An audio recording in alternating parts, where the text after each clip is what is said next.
Uncover is a week of events examining some of the biggest questions of life and faith. Each lunchtime we'll consider one of life's big questions, and in the evenings we'll look at the person of Jesus Christ, the claims he made and the life he offers. This lunchtime we'll be looking at worldviews, so ways in which we see the world and how we can choose between so many. We're delighted to have Dr. Oz Guinness join us for this lunchtime series. Oz did his DPhil here in Oxford at Oriel College, and since then has worked across the world in journalism, business and politics. I'll just explain a bit about what will happen in the next hour. Oz will speak for around 30 minutes, and then at 1:45 there'll be a chance to leave for a 2 p.m. commitment, before the rest of us have an opportunity to ask any questions. Without further ado, let's welcome Oz before he speaks to us.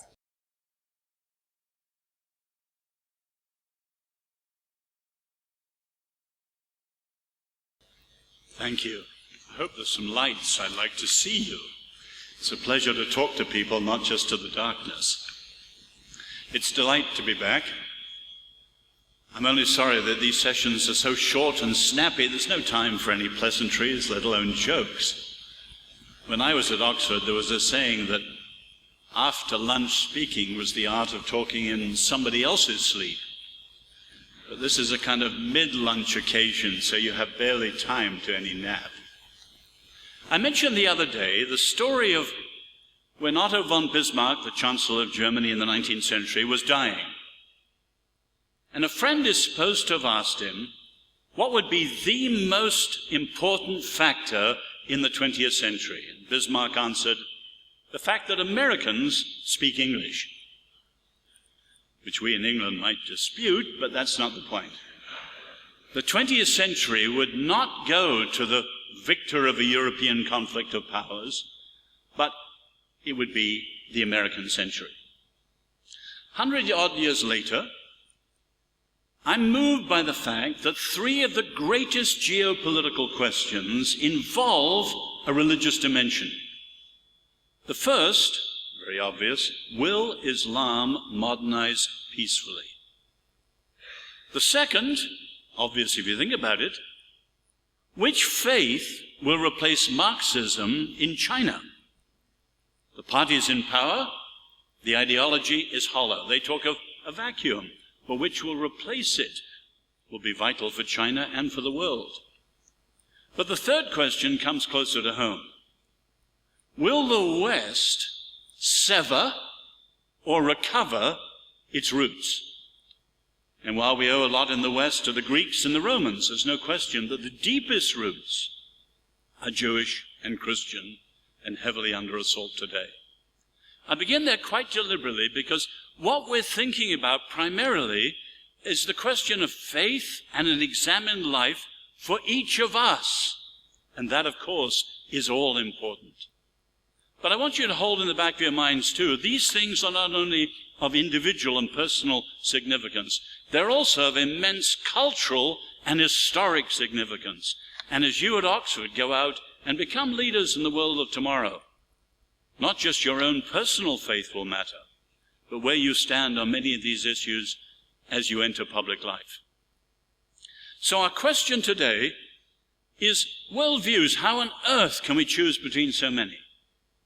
But it's also, if you think about it, the next stage in what I was describing yesterday as a thinking person's quest for meaning. Yesterday we looked at the examined life. And the seeker, the searcher for the examined life starts when life becomes a question. For positive reasons or maybe for negative reasons. And as I was pointing out, that stage is so important because most people aren't thinking. They're just apathetic and flowing with the flow. But that stage is important too because it's the stage in which when people become seekers or searchers, it's not that they believe, no. It's that they disbelieve what they used to believe because it no longer satisfies. And now they're seekers and searchers for something that does satisfy. And of course, we move from a time for questions to a time for answers. Now, thinking of that, we've obviously got to start, where do we look for answers? Not long ago, and in some circles still today, people would say, well, we can look to the arts. or to science, or philosophy. But actually far fewer people would say that now. We still have people in the arts. Harold Bloom, Shakespeare is my God. Or famous poets like Wallace Stevens saying that poetry would fill the gap left by an empty heaven. But it was true that from the 1880s to the 1930s, many people, including the Bloomsbury Group and others, looked to the arts, but very few now. We appreciate the arts, of course, but as profound answers to humanity and civilization, no. As Freud argues, it was too small, too elitist, and too adequate. And when so much of elite art with a capital A is out to shock the bourgeoisie, and things like a urinal is taken as an object of art, or an artist puts a crucifix in his own urine and calls it art, clearly that's not a worldview that's going to shape the world. Science, of course, is far more looked to. But as great philosophers like Wittgenstein have pointed out, science is about description. It's about the how of the world. It's not about explanation. It doesn't give us a why. And if we wait for science to give the answers at the higher levels, we'll never live, as Wittgenstein and others have said. So science, again, has an incredibly important place, but not an all-important place. Science is valued much more than history. But as philosophers point out, you learn more about humanity from the history of man and humankind than you do from the science of man, for one simple reason. History deals with humanity as a subject, whereas science only deals with him as an object. And it can never give us the answers that some of the other disciplines have, which leaves philosophy. There have been strong critics of philosophy. Eugene O'Neill, the American playwright, he said, I call philosophers fool-losophers. Now that's a little strong. But you can see even great philosophers such as Leszek Kolakowski, who was here when I was a student. He would argue that after 3,000 years, philosophy has settled and come to conclusions on no major argument about human life. And we can't look to philosophy, per se, for the answers. Important as it is, incredibly important as it is, to clarify our thinking so that we're thinking well. Which means that people still go back to the fundamental worldviews, the philosophies of life, the religions, including, of course, atheism. Because while atheists call themselves atheists, that's only saying what they don't believe. The real question is, what do they believe? Are they atomists? Are they materialists? Are they naturalists? Or whatever.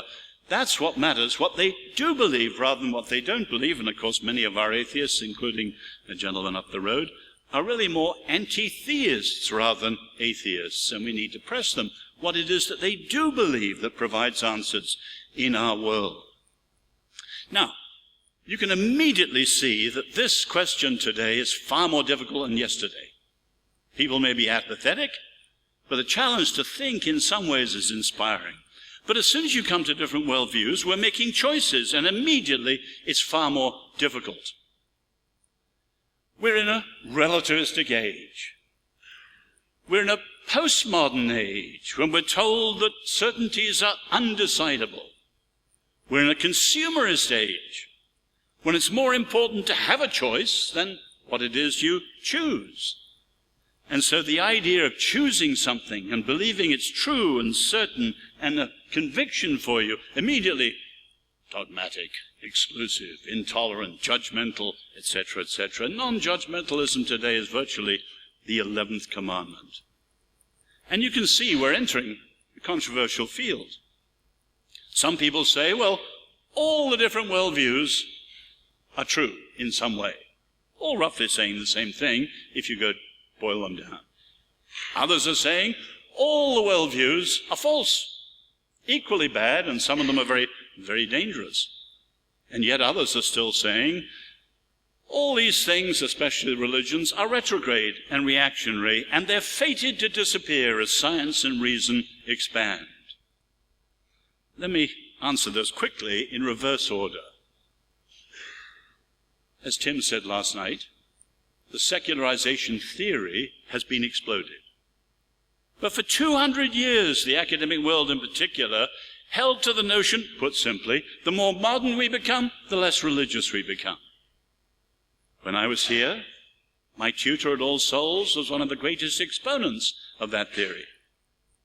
My examiner, and later my friend David Martin, was the first person at the London School of Economics who blew the secularization theory apart.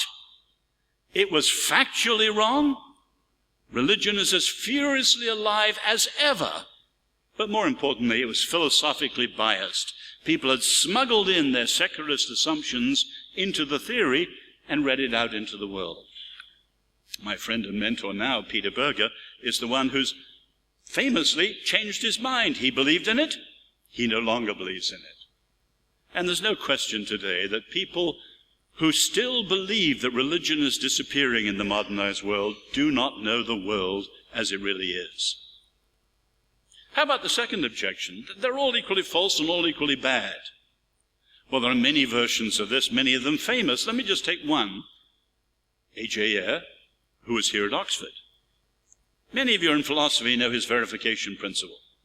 You could only accept that which is true, which could be verified through the senses. And of course, it seemed like a guillotine that came down on all talk about faith, religion, the supernatural. So the word DOG was said to be more meaningful than the word GOD.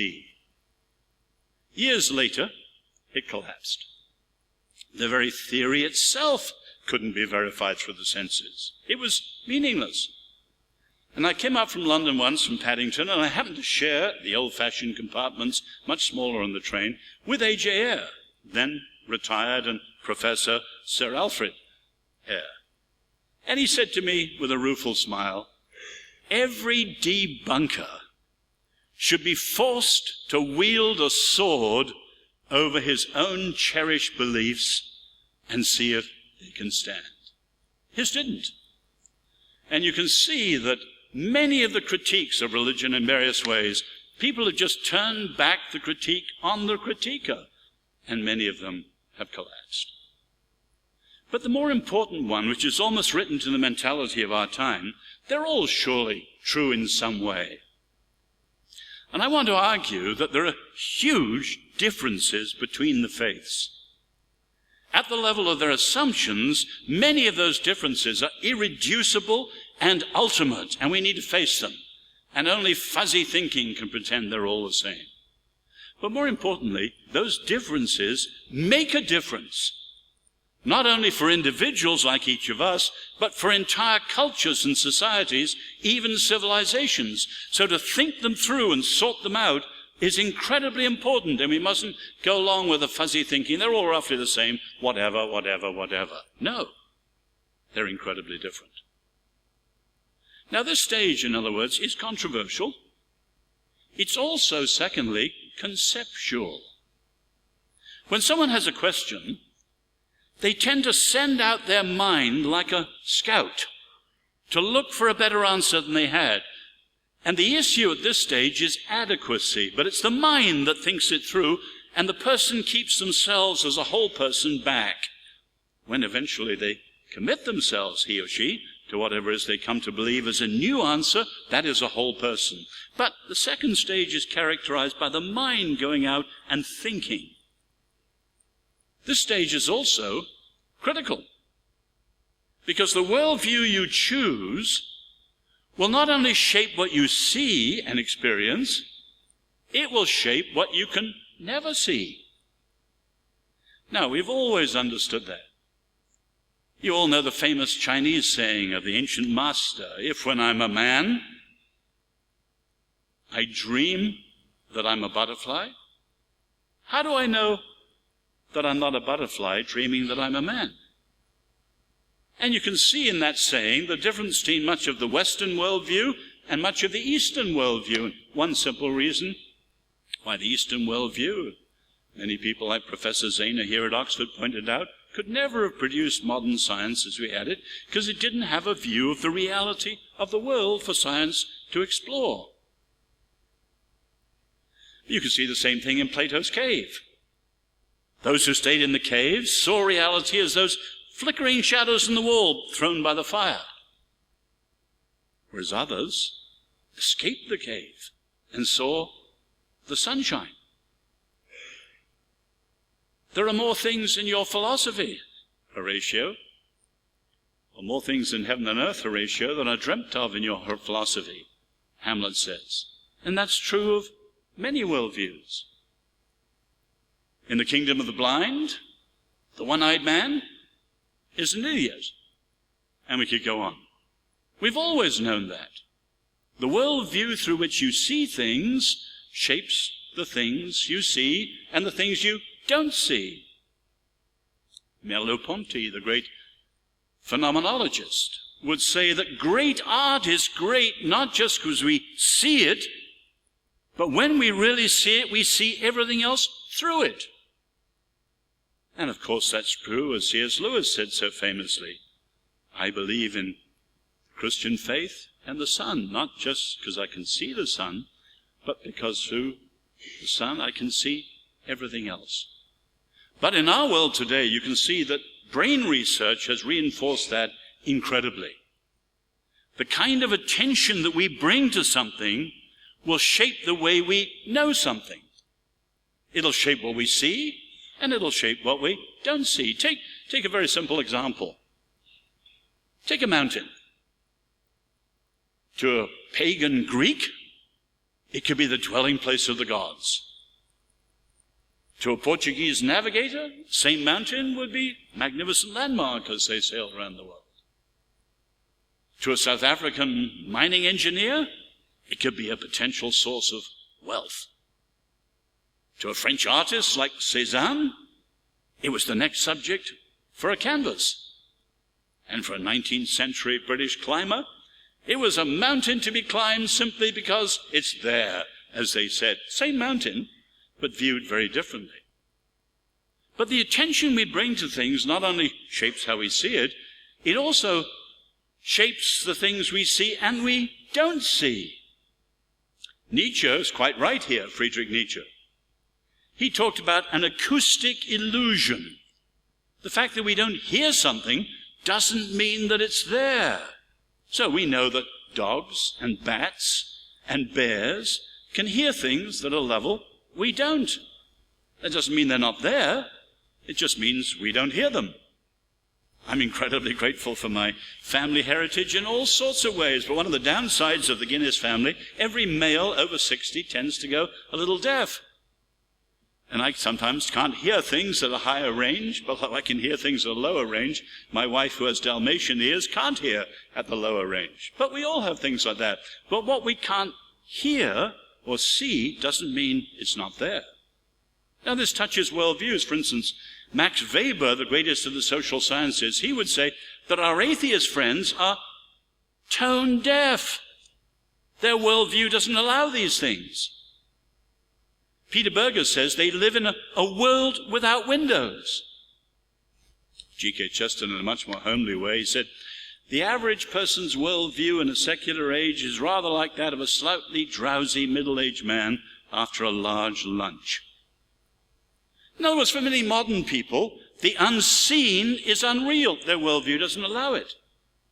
Now, if you think in the past, in the traditional world, whatever the faith was, it could be the Christian faith, Judaism, Hinduism, animism, you name it.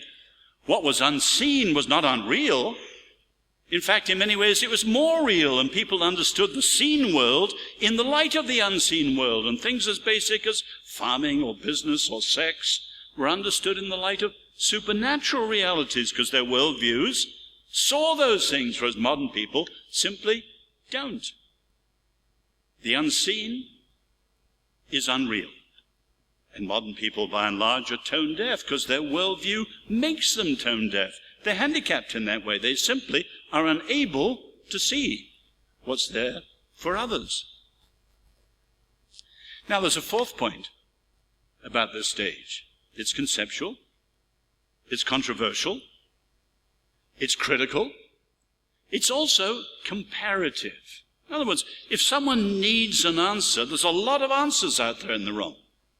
And so they have to look at them all and compare them and look for one that is adequate, by which I mean an answer that throws life on their world and answers the questions they have. Now, someone raised the important question last night to Tim, which he answered well. We haven't talked about truth. I will tomorrow. But adequacy comes before truth. You don't check out the truthfulness of something you have no attraction to at all because it doesn't answer any of your questions. It's when you're attracted to an answer, a worldview, because it does illuminate your world and it does answer your question and it fits reality as you know it, then it becomes incredibly important to also say, but is it true? But adequacy first, truth tomorrow. Now, of course, someone's thinking, that's impossible. I have no idea how many religions there are in history. E.O. Wilson, the sociobiologist, he claims that there are 100,000. In other words, if you were to look at them all, you'd need 3 lifetimes and a billionaire's bank balance. It's a little beyond us. So how on earth do you have integrity and looking at possible answers that will really be fair to the multiplicity of answers that are in the room? Fortunately, there are 2 reasons why we don't have to look at 100,000. The first and more obvious reason is that each seeker, each searcher has her or his particular question. In other words, most of us don't have 100 questions. No, we have one that's the burning question for us. It could be human dignity, it could be justice, it could be all sorts of things, but each individual has something that matters supremely, and that's what they want answered. And they're looking at wider things too, but there's one burning issue which focuses a lot. The second reason there's a limit, though, is that while there may be 1,001 answers in the room, there are only so many families of faiths. What do I mean by families? What I mean is the philosopher's word for faiths that have a common family resemblance because they all go back to the same sense of what's the ultimate reality in the universe. And if you see it that way, in our modern world, for all intents and purposes, with very rare exceptions, there are 3 major families of faiths. One is the Eastern, Hinduism the oldest, Buddhism the Reform movement, down to all sorts of varieties of the New Age movement today. Now, what's the ultimate source of reality in the East? It's an impersonal ground of being from which we've become separated. And all the different answers flow out of that. The second great modern family of faiths is the secularist. Naturalism, materialism, atomism, atheists, agnostics, whatever. And for all of them, it goes back ultimately to chance. And everything flows from that. Jacques Monod, chance and necessity, and so on. And the third great family of faiths is the Abrahamic, which in its fullness includes Judaism, the Christian faith, and Islam. But clearly, Islam is the most distant from its Jewish and Christian roots, and it's the one that has least shaped the West, so I'll be concentrating more on the first 2. Now, you could run all sorts of questions, and remember I said that each seeker has his or her own particular question, and so I can't address yours with hundreds of people here. But in my experience on many campuses, the 2 most burning questions are the problem of evil and suffering, and the problem of the dignity of the individual human person. And there are many, many others.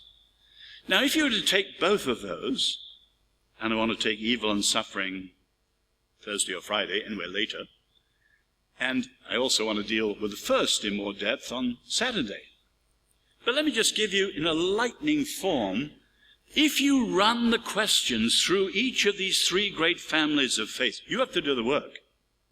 I'm talking about this in shorthand. You have to do the thinking.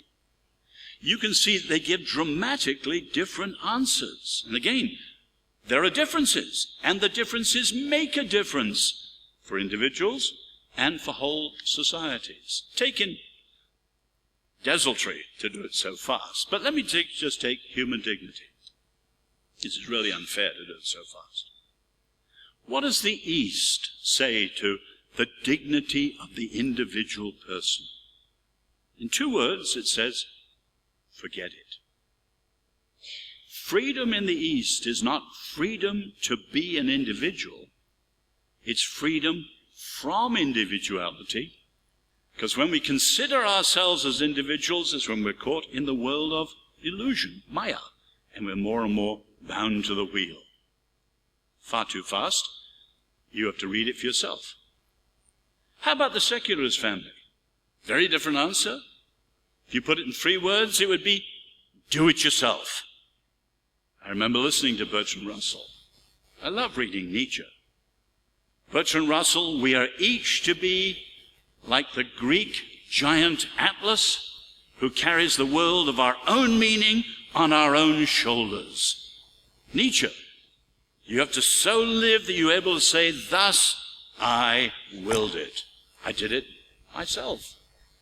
As Tim was saying last night, a self-created meaning. Great when you're young, healthy, wealthy, particularly. The world's your oyster, but for most people, an impossible dream. The Abrahamic family, Jews and Christians, dignity is be who you are because you're created in the image of God. But not only that, become who you can become because of the calling of God, who knows you as no one else knows you, because you're made in his image. And 3 very different answers to the problem of human individuality, personhood, and dignity. And the searcher, the seeker, looks at those and examines them. And remember, the issue is adequacy. Adequacy. So that would be my challenge for you today. You have to do the thinking. Don't take my word for it. Read the originals, whether it's Nietzsche or Gautama or whatever. Read them for yourself and ask them, if you've got questions, which truly gives you the most profound and adequate answers. But as I began, this is not only of individual significance, your faith through life, your worldview as you answer life questions. This becomes a matter of huge public significance. Christopher Hitchens, who sadly I got to know just as he was diagnosed with cancer, so the conversation was rather broken off. He would argue how religion poisons everything, but that's ridiculous, as he well knew. You think of the things in our Western world which are the gifts of the Christian faith, our culture of philanthropy, our culture of reform movements, the universities themselves. Look at the Oxford motto and ponder it. The rise of modern, not ancient science, but modern science with the matrix of the Reformation, and of course, the human rights revolution, most recently. These are the gifts of the Christian faith. And if that root is severed, we then live in a cut flower civilization. Cut flowers are beautiful when you cut them, but they don't last like flowers that are organic in the ground. And eventually, as the roots are cut, the flowers and a lot more will go, and our culture will change. I have many atheist friends, and I'm following closely the state of atheism. One of the latest writers of atheism says atheism is now facing what he calls the modern secularist predicament. And he puts it in terms of a trilemma. I'll mention it quickly. Life points beyond itself. Wittgenstein and many others. Secondly, secular scientific orthodoxy, in the words of Thomas Nagel, the philosopher, is almost certainly false. But thirdly, we must resist every impulse towards the transcendent.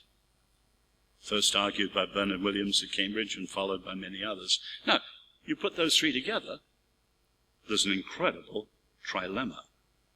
And as many modern atheists are saying, that is behind what you see, atheism becoming, quote, religious. Not only these funny atheist churches, which are very short-lived, but you have Ronald Dworkin, Alain de Botton, Sam Harris, many people who 10 years ago would have been the strongest arguments. There is no God, No angels, no gods, and no supernatural. Now talking about spirituality and the need for religion, etc., etc., etc. Follow it and ask how these worldviews are really doing. But of course the question is always adequacy. Today's question. A time for questions. Today, a time for answers. But you get into it. You do the work. You come to the conclusions so you can reach and examine faith of that which you believe. And tomorrow we look at the key issue, that which you believe is adequate but also true. You have the freedom and you have the responsibility. The choice is yours, but so also will be the consequences. What we cannot afford, I said yesterday, is apathy. What we cannot afford, I would say today, is the shrug of the shoulders or simply saying, whatever. What you choose has consequences, and the differences between the worldviews matter supremely.